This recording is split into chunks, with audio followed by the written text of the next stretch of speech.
morning, everyone. So today I'm going to be attempting to bake some sourdough bread. I have my sourdough starter here in a big jar. I'm pretty happy with how it turned out. This is whole wheat, which you can see, and there's some pretty decent bubbles going on in there. So this is actually my second overall attempt at having a sourdough starter and baking sourdough from scratch, because I also attempted it once during COVID as well, when everyone was locked in, and that had pretty limited success. So I am going for it again. I have my dough that I mixed up overnight using my starter. So let me show you that. Okay, so here's my dough. I think it's looking pretty good. I hope it rises, because that was always a problem I had the first time I tried sourdough. It was basically like a rock, like eating lead. So I'm gonna put a baking stone in the oven and preheat it as hot as I possibly can, probably 450, 475, something like that. And then I'm going to give my dough a couple folds, and then I'm gonna put it on the baking stone, and I'm just gonna see how it goes.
So kind of a funny trick that I learned from Jacques Pepin is, instead of messing around with a bain-marie where you have to worry about boiling water and a hot oven, just get a measuring cup, fill it with a little bit of water, and throw it in the oven, because the oven is hot enough that it will turn into steam anyway, so you get the same results, but it's less fussy.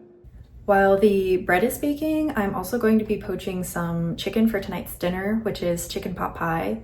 I have some water boiling on the stove right here, and once that comes to a boil, I'm gonna add 1 to 2 tablespoons of this Better Than bouillon. I'm going to add the chicken to the hot water, take it off the stove, and then let it just sit for 20 minutes. And what that's gonna do is it's gonna cook the chicken all the way through, but very slowly, so you get this really juicy, tender, moist chicken. And it's good for all kinds of things. You can put it in chicken pot pie, you can put it in chicken salad, or anything that you need cooked chicken for. It's good for that. So yeah, it's really delicious.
Okay, so here is how the sourdough turned out. It is, shall we say, quite rustic. But like I said, this is my first attempt at making sourdough since COVID. So I'm gonna keep working on it and hopefully I can get a better result the next time. I think one thing I should have done is made some slashes in the top of the bread so it could cook through a little more, and it probably needed a bit more rising time too. So I'll try it again and I'll let you guys know how it goes. So to give you guys an idea of what I did with the sourdough bread, I wanted to show you some lunches. So this is a pizza bread that I made with some leftover marinara sauce, Parmesan cheese, some fresh basil, and this garlic infused olive oil.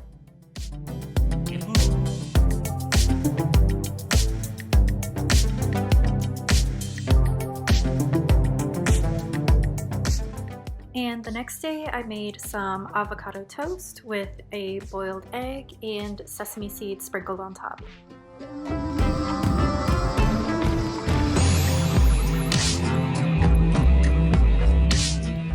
And now I'm moving on to making the chicken pot pie that we had for dinner.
The sky on this evening was absolutely stunning.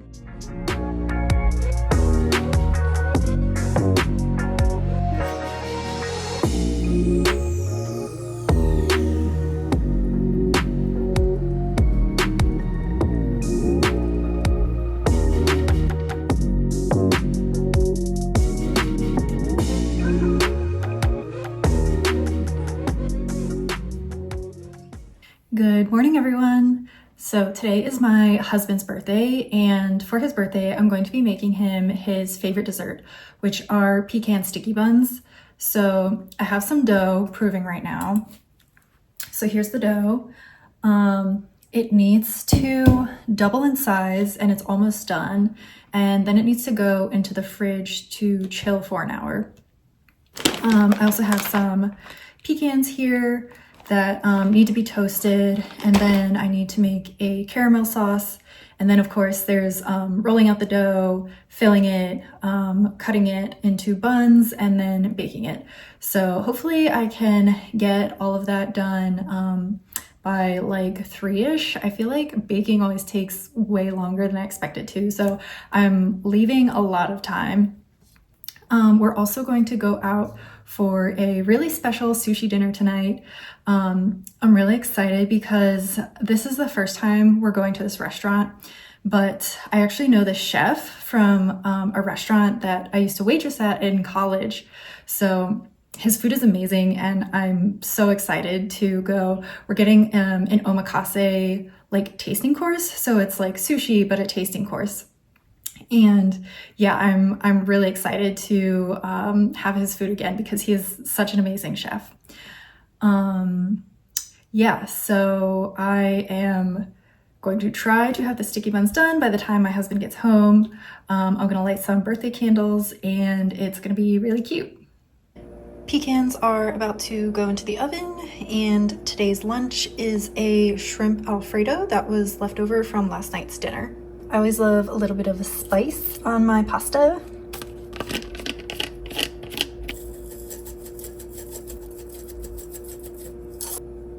And can't forget extra cheese.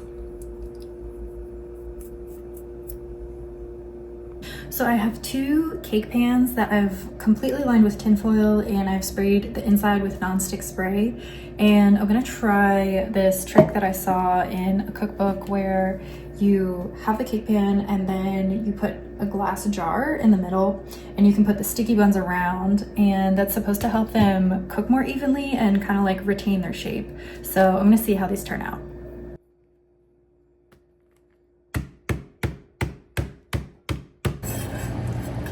Caramel sauce is boiling and it's now going to go into these pans over here.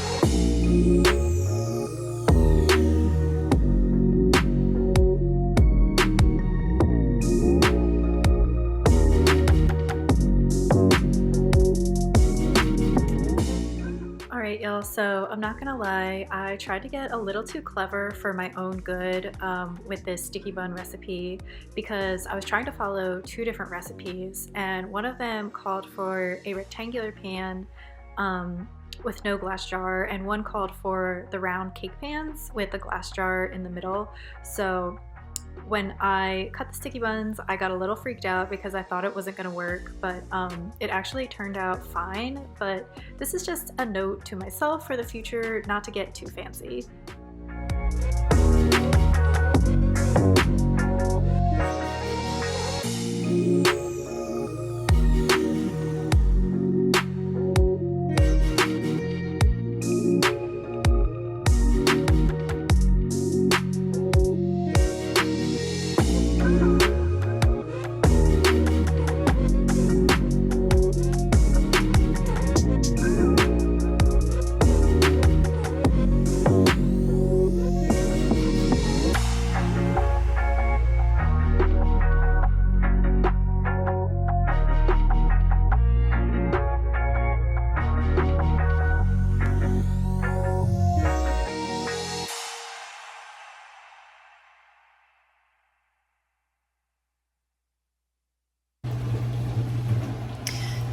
So the sticky buns just came out of the oven.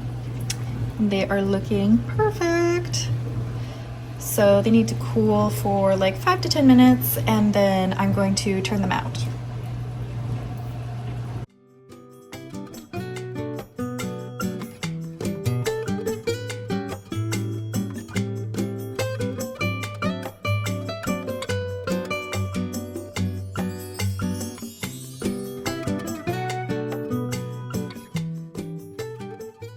You guys, I'm so happy with how the sticky buns turned out. They look and smell so good. So Josh is gonna be home soon, so I'm gonna go ahead and put these candles in the sticky buns. But first I wanted to show you guys something funny.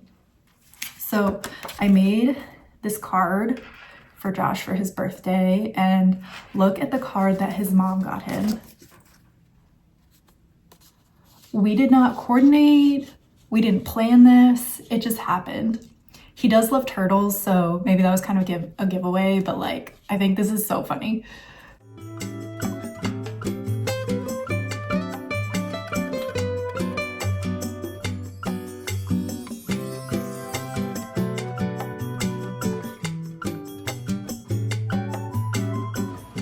So this is the sushi restaurant that we went to for dinner.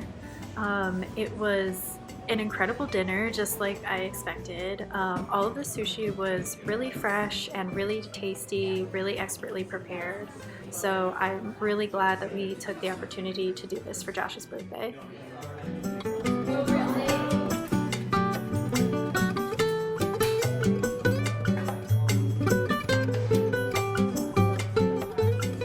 At the end of the meal, Chef hand whisked a matcha for everyone at the restaurant, which I thought was such a nice touch. But that's gonna do it for this vlog. Thank you so much for watching, and I hope I see you next time. Bye!